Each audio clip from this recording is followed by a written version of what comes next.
Bonjour, aujourd'hui on va parler du HG7881 qui est un module qui consiste en deux chips L9110.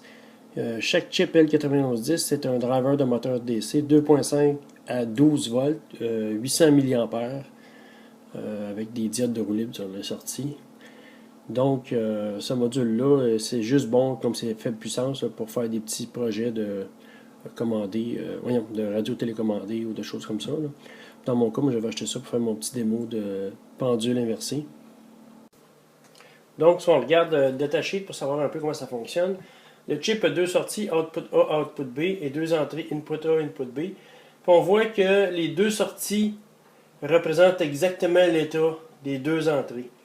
Donc, si on regarde, si on branche le moteur comme ça, le côté plus du moteur du côté output A et l'autre du côté output B, chaque output est composé d'un demi-pont en H capable de syncer ou sourcer. Donc, je veux que mon moteur tourne dans une direction. Ici, je vais sourcer.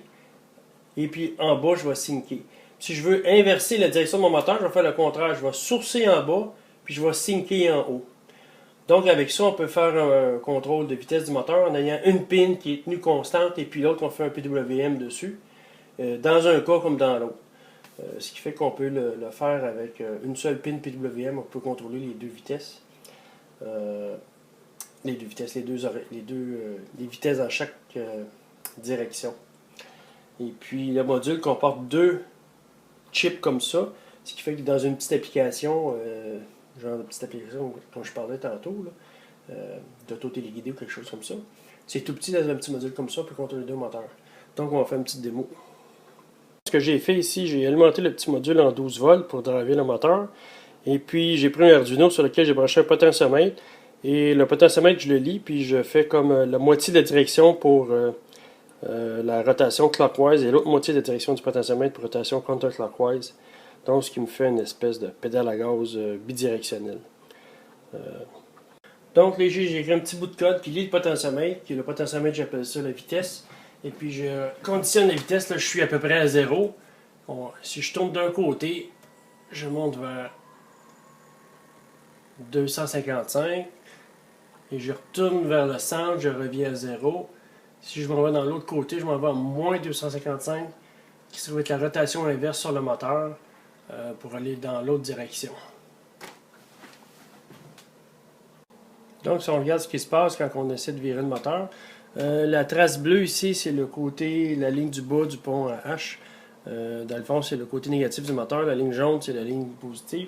Donc, si je tourne mon potentiomètre en positif, là, on voit le PWM qui démarre et la largeur d'impulsion qui s'agrandit.